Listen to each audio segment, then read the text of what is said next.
केदारनाथ धाम हिंदुओं के लिए एक महत्वपूर्ण तीर्थ स्थल है और हर साल हजारों भक्तों को आकर्षित करता है। सर्दियों के महीनों में भारी बर्फबारी के कारण केदारनाथ मंदिर अप्रैल से नवंबर तक ही खुला रहता है। तीर्थ यात्रियों को मंदिर तक पहुंचने के लिए गौरीकुंड से लगभग 14 किलोमीटर की पैदल यात्रा करनी पड़ती है और जो लोग पैदल यात्रा नहीं कर सकते उनके लिए टट्टू और पालकी भी उपलब्ध हैं।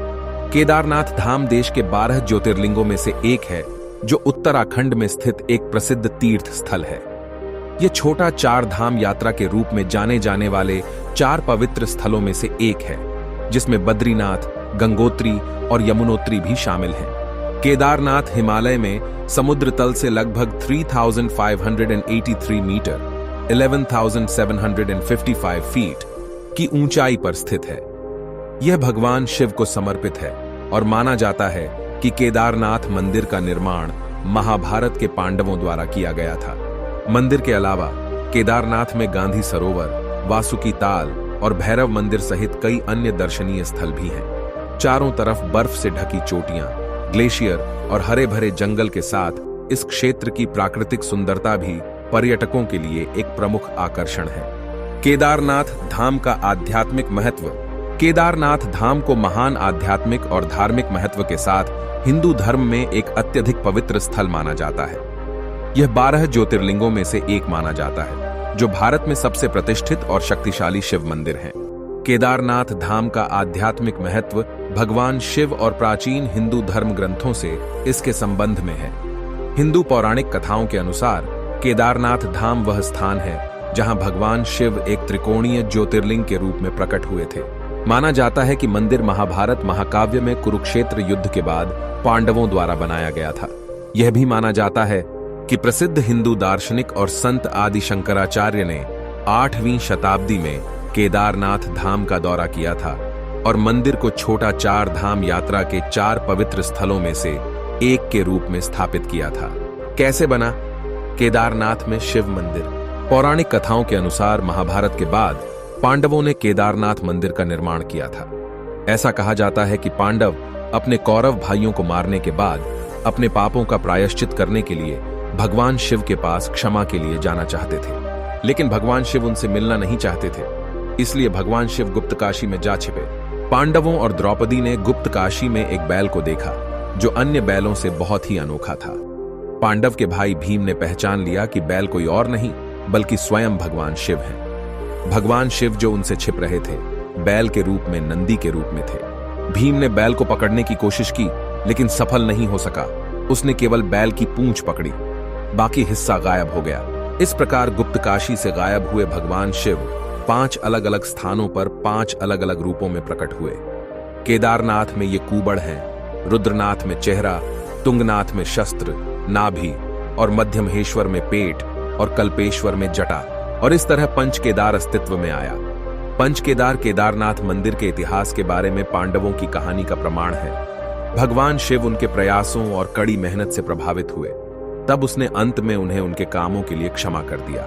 एक और पौराणिक कथा है। प्रचलित केदारनाथ में शिवलिंग की स्थापना से संबंधित एक अन्य कथा नर और नारायण प्रचलित है। विष्णु के 2 अवतार भरतखंड, अब बद्रीनाथ मंदिर के रूप में जाना जाता है, के बद्रिकाश्रम में पृथ्वी से बने एक शिवलिंग के सामने घोर तपस्या करने गए।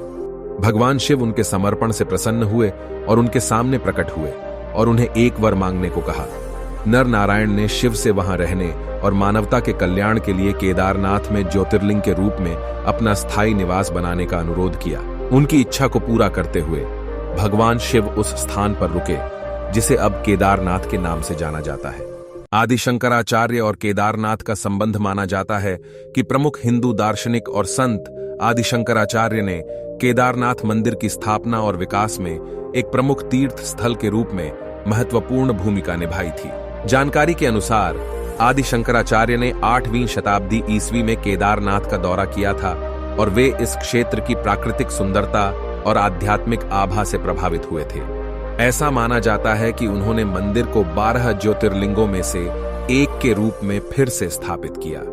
माना जाता है कि आदि शंकराचार्य ने बद्रीनाथ मंदिर सहित इस क्षेत्र में कई अन्य मंदिरों की स्थापना की थी, जो छोटा 4 धाम यात्रा में एक और महत्वपूर्ण तीर्थ स्थल है। आदि शंकराचार्य की शिक्षाएं और दर्शन हिंदू धर्म के अद्वैत वेदांत स्कूल से निकटता से जुड़े हुए हैं, जो सार्वभौमिक चेतना के साथ व्यक्तिगत आत्मा की एकता पर जोर देते हैं। केदारनाथ की उनकी यात्रा और मंदिर को एक प्रमुख तीर्थ स्थल के रूप में स्थापित करने के उनके प्रयासों को भगवान शिव के प्रति उनकी गहरी भक्ति और वेदांत के संदेश को फैलाने की उनकी प्रतिबद्धता की अभिव्यक्ति के रूप में देखा जाता है। क्यों भक्त जाते हैं केदारनाथ? हिंदू धर्म में भक्तों के लिए केदारनाथ धाम की यात्रा भगवान शिव से जुड़ने और उनका आशीर्वाद लेने का एक तरीका है।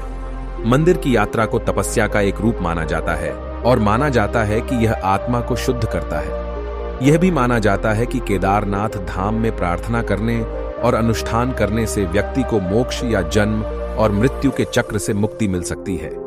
अपने आध्यात्मिक महत्व के अलावा केदारनाथ धाम को प्राकृतिक सुंदरता और शांति का स्थान भी माना जाता है। माना जाता है कि आसपास के बर्फ से ढके पहाड़, नदियां और जंगल मन और आत्मा पर शांत प्रभाव डालते हैं, जिससे यह ध्यान और आध्यात्मिक रिट्रीट के लिए एक आदर्श स्थान बन जाता है। आंतरिक शांति, एकांत और प्रकृति से जुड़ने के लिए बहुत से लोग केदारनाथ धाम जाते हैं।